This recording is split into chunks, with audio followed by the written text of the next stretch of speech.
The movie begins with Eom Chul-Woo, a former North Korean Special Forces agent who has become an addict, buying a narcotic. When he gets inside the room, he thinks the police are arresting him. Instead, he sees his previous commander, Chief Director Ree Tae-Han of the Reconnaissance General Bureau. Tae-Han shows him photos of Kim Do-won and Park Gwang-dong and believes they're up to something, thinking it's a coup d'etat. He says he tried to gather some intel and found out that the two of them have been in touch with Ryu and Chin of State Security to sell them out to the Chinese. He says that the problem is that the two are blocking access to the great leader, and because of that, he can't report the situation to him. So he has no choice but to get rid of them so he can report to the great leader. Eom asks why not the agents in the field, and he says that Park has the Supreme Guard Command, and Kim has state security troops. So if one of their agents fails to kill them, there will be war. Tae-Han tells him that if he accomplishes the mission, he'll become a hero who saves the country from a coup. His family will get the respect and privilege that come with that. After hearing that, he accepts the mission. In Pyongyang, Eom killed Kim and Ryu. The news reaches the Chinese, and Lee, an ethnic Korean in charge of the Korean branch of China's state security, informs Kwok that the last intel he got from Ryu is there will be massive purges in North Korea, so he thinks the accident is part of it. The next day, Kwok informs Lee, the incumbent president, of news he heard from Lee. He says that it sounds like the power struggles in the north have gotten severe. However, when Kwok asks him if he'll inform Kim, Lee wants to keep the information private, saying that he'll eventually find out. At night, Eom eats with his family. He tells his daughter, In-young, that she's pretty, adorable, intelligent, and gets good grades, but he reminds her not to listen to any South Korean music. However, In-young asks him if he heard about G-Dragon, but he nags her, telling her that listening to music from the South could get all of them killed. Later that night, after he puts In-young to bed, he gives the money to his wife. He says they gave him a mission again and that she and In-young will be sent to the embassy in Cuba soon. When Eom is about to leave, In-young rushes to him to say goodbye. He then departs for Kaesong Industrial Region to finish his mission. The following day, the military arrives in the city. Meanwhile, Park is paying his respect to the fallen comrade and orders to launch the plan. A lot of North Korean personnel infiltrate the south through an underground tunnel. They disguise themselves as ROK army soldiers and steal a steel rain bomber. On the other hand, Tae-Han gets notified that the great leader went for Kaesong himself, and Park has mobilized the entire Supreme Guard Command. When Tae-Han asks where Park is, the soldier says he's in Pyongyang. Eom searches through the public in Kaesong but needs help finding Park, and only the great leader and the Chinese are present. He tries to notify the commander but doesn't receive any signal there. Back in Pyongyang, Park's men kill the government officers and start the coup. Suddenly, the rocket launcher launches steel rain bomb, killing the crowds in Kaesong. The United States sees this and destroys the launcher, but the North manages to throw another bomb at Kaesong before being destroyed. Eom survives the first bomb and almost gets hit in the second one. He then goes out of his location and sees how the power-hungry Park kills his people to be in charge. The damage is massive for both the North and the Chinese. In addition, Park's men come to ensure there are no survivors and plan to blame the Americans for the incident. While a gunfight ensues, Eom and two schoolgirls, fortunately, rescue the gravely injured great leader in a toy company van. However, the Chinese pack the border, and the great leader bleeds badly. Luckily, the Chinese ambassador called the North officers, and they opened the border gate. However, the place turns into a battlefield between the reals and the officers shortly after Park's men arrive.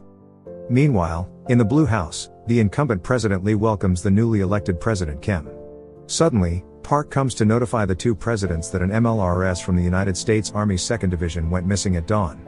About 20 minutes ago, the seized MLRS fired 2 steel rain bombs at Kaesong. He says that the ROK/US Combined Forces Command wants them to issue DEFCON 3. Meanwhile, Kwok arrives and interrupts them. He says that the Chinese Ministry of Foreign Affairs requested them to let their people in Kaesong through the Inter-Korean Transit Office into their country, to which they agreed. Finally, Eom and the girls enter the south safely after the gate gets opened. Later that night, Kwok meets with CIA Station Chief Joanne Martin, who absolves the United States of responsibility for the incident. He asks her how she could leak it to the press without consulting them first, and she says the United States is concerned that the North may declare war against the South due to the change of control. They bring the great leader to a clinic at night to save him. However, the doctor says they're closed for the day, and it turns out to be a gynecologist who can't keep him. Eom threatens her, and she reluctantly treats the great leader's wound. She saves him with a blood donation from one of the girls, but she can't take out a bullet near his brain. Then, Eom calls Tae-Han telling him they got bombed and the guard command shot each other. When Tae-Han learns that the great leader is still alive with Eom, he tells him to stay with him, guard him at all costs, and wait for his men to arrive. Later, the North comes to retrieve the great leader. Unfortunately, when he notices them, they're the rebels. So he instructs the doctor and the two girls to get inside with the great leader. Eom kills them with a scalpel, and when another rebel enters the room, he fights with Eom. They fight on hand for quite some time, but Eom manages to break his neck. Then, Eom and the others leave the clinic with the surviving rebel on their trail. A bullet hits one of the girls protecting the great leader, and she bleeds badly. Seeing the condition, the doctor tells Eom to take her to a big hospital, but he says she must find a place to treat them secretly. So she calls her friend, Soo-Hyung, Kwok's divorced wife. Soo-Hyung tries to treat her, but they're already too late. At the same time, Eom, who is in another room, takes advantage of the opportunity to inject himself with narcotics. Meanwhile, Kwok is notified of the shootings near the border and remembers Soo-Hyung's friend. He immediately calls Soo-Hyung, but she doesn't answer, so he calls his child and learns she's with the doctor. He then tells his colleague that he'll go to Soo-Hyung's clinic and wants him to call him after an hour. If his phone is off or doesn't pick up, he wants him to send the special forces immediately. Eom ties him up with the South Koreans when he gets there. However, South Korean special forces soon detain Eom. Kwok reveals his identity and tries to negotiate with Eom, as both want to save the great leader from preventing the war between the North and South. But, the North declared war against the United States and the South, leading President Lee to declare martial law in the South. Then, the South's niche come to save Kwok. In the Blue House, the United States advises the South to declare war to prevent additional damage to the country. Luckily, before President Lee arrives at a decision, Kwok informs them that he has the great leader. In the clinic, Kwok gets a box of things his men found on the scene, the military uniform and chocolates. When he finds the great leader's watch, he asks his colleague to send it to the digital forensic lab. Meanwhile, the special forces take Eom and the girl. They sent them for a polygraph test, where they see that the results say that everything he's saying is accurate and that the girl knows nothing. Later, he gets informed that Byung-jin leaked the information about him getting the great leader while he was bringing him. His colleague says that those in the North will come to confirm in person and talk. After their conversation, he visits Eom with a burger. He tells him that he saw on the investigation report that he's also a Chul-Woo, so maybe they were meant to cross paths. Despite Kwok talking, he gets no response from Eom, so he removes the blanket covering his whole body to find him experiencing narcotics withdrawal symptoms. Eom asks Kwok to give him painkillers, and when Kwok hands them to him, he tells him that he should get treated for his addiction and quit using them for a good while he's there. Later, Eom says that if their leader recovers, Park's coup will fail, so Tae-Han will come to ensure that's the case. He then asks Kwok to take him to where the meeting will be, and he'll explain the situation to Tae-Han. After that, Kwok talks to Byung-jin, telling him that Eom is close enough to Tae-Han to report to him in person, so he wants to send him to the meeting, but Byung-jin declines the proposal. So, Kwok and Eom depart on their own. Kwok gets a gun and some things to help them. Then, they drive in a car with Eom handcuffed. On their way, Kwok eventually opens up while Eom is still being a snob. Later, they stop by to get some food. Kwok is enjoying his food inside the restaurant and notices Eom staring at him. He tells him to dig in, and eventually, Eom accepts him. When Kwok sees that he's struggling to eat with his handcuffs, he decides to cuff Eom and sit beside him. After finishing his food, Kwok orders more for him, and Eom says that he hasn't eaten anything since he left Kaesong. He then adds that the Kwok ate the whole burger. After Eom sees how Kwok treats the North defector waitress, he changes his heart, causing Kwok to uncuff him. Long after, they continue their trail. On their way, Kwok asks Eom if he has any family because he noticed that he left that information blank on his statement. When Kwok talks about his children and ex-wife, he shares that he also has a family. He asks Kwok if he knows G-Dragon, and Kwok says everyone knows G-Dragon. Kwok asks him if he's been to the South before as a spy, but he says that his daughter likes him, so Kwok plays his music and sings and dances to it. Later, they arrive at their destination and observe the meeting from afar. Unfortunately, they can't confirm if Tae-Han is there. Kwok instructs him to call Tae-Han and tell him they're close by because they need him to invite them to join them. When Eom gets out of the car to call Tae-Han, they suddenly hear gunshots and witness the representative's death, causing the meeting to end. The rebels follow a surviving car with Kwok and Eom on their tail. Even though Eom kills the insurgents, the vehicle gets caught in an accident. When they stop to rescue the representatives in the car, Eom finds that the representative is Park. he immediately kills him to finish his mission. Kwok gets mad, telling him that Park is their only chance to stop the war. Suddenly, the snipers are back, and Eom saves Kwok from the shot but gets himself shot instead. In the Blue House, Kwok tells them that the situation in the north will get sorted out soon because the coup's instigator is dead. President Lee then presented a recording of Byung-jin until the moment he died. He then decides to push through the preemptive nuclear strike in Pyongyang. Meanwhile, a team of neurosurgeons is operating on the Great Leader. As Kwok watches, a doctor approaches him, telling him that Eom has metastatic lung and stage 4 pancreatic cancer. This causes him to experience a neurogenic shock, and he could die any minute. Even with knowing all this, Kwok couldn't inform Eom about it. Instead, he asks why he killed Park. Eom says it was his mission because he's the coup's instigator. Kwok says it's weird because he wouldn't come and risk his life if he were the instigator. Kwok then receives a call, interrupting his conversation with Eom.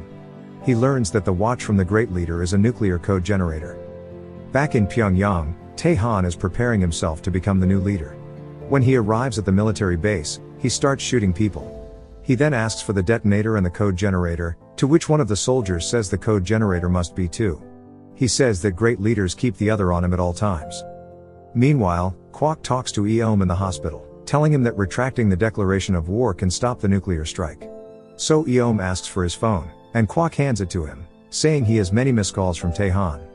He then calls Tae-Han, informs him that American nuclear bombers are on their way now, and persuades him to retract the war declaration. However, Tae-Han asks him to bring the watch, the code generator. When Kwok informs him that the watch is a code generator to launch a missile, he starts doubting his faith in Tae-Han. Then, he tells him that Tae-Han plans to set off a nuclear missile as an EMP explosion to kill the South's communication. The North's special forces will seize Seoul and force the United States to negotiate with them. Meanwhile, the North started bombing the Blue House, and the military from the hospital went to protect the president. However, Eom tells Kwok that it's a decoy and their real target is the hospital. The rest of the soldiers from the North infiltrate the hospital. One of the North gets in a fight with Eom. When he thought he shot the Great Leader, he uncovers to discover that it was just a dead body that Eom pretended to be watching. Later, the South Special Forces arrive and kill the remaining North soldier. They then transfer the Great Leader to another hospital to continue his operation. After that, Eom talks to Kwok outside and tells him he plans to bring the watch to Tae-Han, but they will put a tracker in it.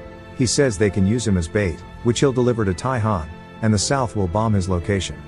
Meanwhile, the United States has launched 4 missiles, targeting significant cities in the north. However, Tae-Han hacked the nuclear system, and they successfully hacked into a rocket and launched the nuclear at Japan. On the other hand, Japan intercepts it and explodes the North's missile in mid-air. Kwok tells Eom what happened and suggests that he leaks false information that the Great Leader is dead. Because if they think their assassination plan worked, it will buy them some time. In the meantime, the president ordered another strike. However, the United States won't do it because if so, the North threatens to bomb Japan, its close ally. Later, President Lee, Kwok, and one employee later talk about the North's nukes. Kwok tells them they never permitted him, but he'll take full responsibility. But the president gives him his permission and tells him to try everything they can do. The next day, he goes to Eom at the hospital and agrees to his plan. Eom gets dressed in his military uniform, and Kwok hands him the watch telling him that they removed the code generator and installed a tracker. Then, Kwok drives him to the tunnel. Before separating, Eom says they must send the girl back to the north if everything goes well. Kwok is about to get the things Eom bought in the car, but he says that if something happens, he wants him to send them to his family. Then, he thanks Kwok for everything and leaves. When he gets inside the tunnel, the soldiers immediately take him to Tae-Han. When he gets to Tae-Han, he takes him hostage and forces him to confess that he killed the Great Leader. Then, he presses the button on the watch for South to attack. He shoots the glass behind him and tries to warn his comrades of the upcoming bomb, but when he tries to escape, the soldiers shoot him to death. With a heavy heart, Kwok asks for a go-ahead to launch attacks. As the missiles hit the bunker, they both say goodbye to one another as he gets killed together with Tae-Han. Sometime later, President Kim was inaugurated and promised to establish peace between North and South. Kwok visits the North as the representative and negotiates peace with the Great Leader as the South's bargaining chip. Then, he sees Eom's family and delivers his gift to her daughter. The movie ends with the North agreeing to send over half of its nuclear weapons to the South in exchange for their Great Leader as a first step toward a unified Korea. Thank you for watching. Subscribe for more videos like this to help the channel out. Have a nice day.